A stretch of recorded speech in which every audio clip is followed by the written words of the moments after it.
नमस्कार बंधुरा झाना किचेन सबाइके स्वागत। आशा करी सबाई भालो आछेन। आजके आरेकटी रेसिपि निये आसछि। आजके तैरि करब मला माछ दिये बेगुनेर चच्चड़ि। आमरा एखाने नदीर मला माछ नियेछि। आमरा एखाने बेगुनटी सुंदरभावे धुए कुचि करे केटे नियेछि आर खूब सामान्य उपकरण दिए आमरा चच्चड़ि रान्ना करब। लागे आमादेर प्रयोजन मतो लवण। आमरा एखाने दुइटी माझारि साइजेर पेंयाज कुचि एबं गोटा कयेक एक चिमटिर मतो कालो जिरे, आधा चा चामच परिमाणेर मतो धनियार गुঁড়ো एबं आधा चा चामच परिमाणेर चेয়ে कम हलुद एबं लंकार गुঁড়ো। आमरा एखाने काঁচা लंका दिए रान्ना करब। चलुन रान्नाटी शुरू करी। प्रथमे आमरा माछगुलोके हलुद मरिच दिए माखिए निब। आमरा प्रथमे सामान्य परिमाणे लंकार गुঁড়ো लवण दिए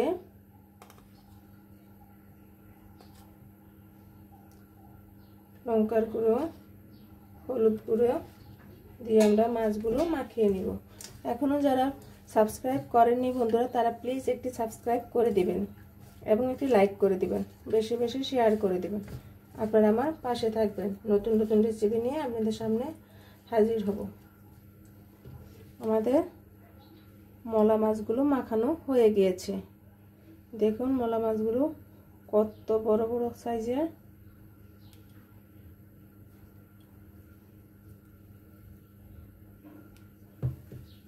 চলুন রান্নাটি শুরু করি। আমরা এখানে সাদা তেল দিয়ে দিয়েছি 1 চা চামচ পরিমাণের মতো। এখন আমরা পেঁয়াজ কুচিগুলো দিয়ে দেব এবং অল্প কাঁচা পেঁয়াজ কুচি রেখে দেব বেটে দেওয়ার জন্য এবং কালো জিরাগুলো দিয়ে দেব এবং লঙ্কাগুলো দিয়ে দেব।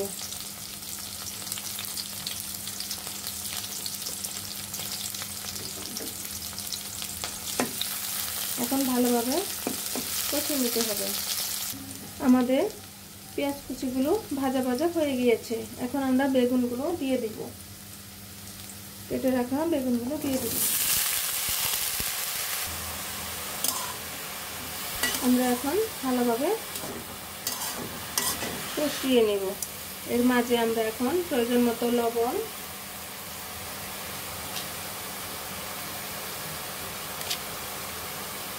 আপনারা অবশ্যই লবণটা চেক করে দেখবেন। একে একে ধনিয়ার গুঁড়ো, খুব সামান্য পরিমাণের মতো লঙ্কার গুঁড়ো এবং হলুদ গুঁড়ো দিয়ে ভালোভাবে কষিয়ে নেব।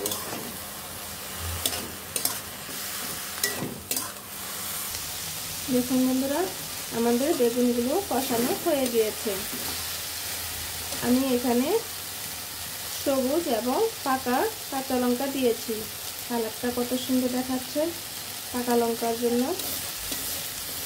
আমরা এখন ঝোল দিয়ে দেব।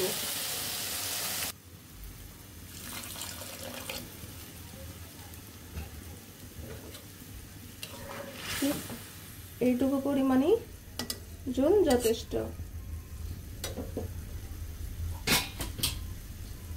এখন আমরা মলা মাছগুলো এর মাঝে দিয়ে দিব। যে একবার এইভাবে মলা মাছ দিয়ে বেগুন দিয়ে চচ্চড়ি রান্না করবেন সে কখনোই ভুলবেন না। এত এত টেস্ট হয়।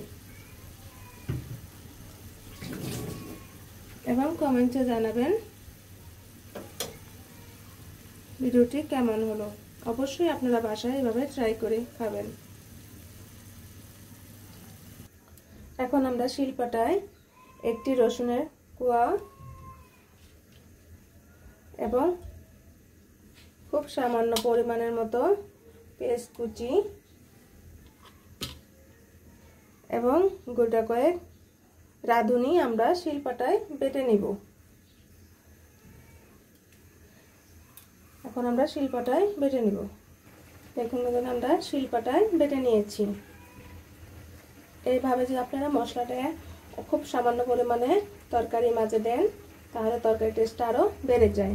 আপনারা অবশ্যই খুব সামান্য পরিমাণের মতো রসুন এবং পেঁয়াজ এবং গোটা কয়েক রাঁধুনি শিলপাটা বেটে দিলে তরকারিটা অনেক অনেক টেস্ট হয়। আপনারা অবশ্যই এটা বেটে দিবেন। এখন বেটে রাখা মশলাটা আমরা দিয়ে দিব।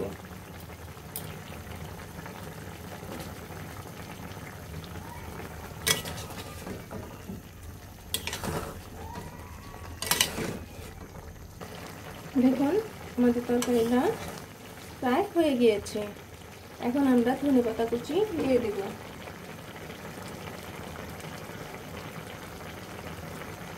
দেখুন আমাদের তরকারিটি হয়ে গিয়েছে, এখন আমরা নামিয়ে নিব।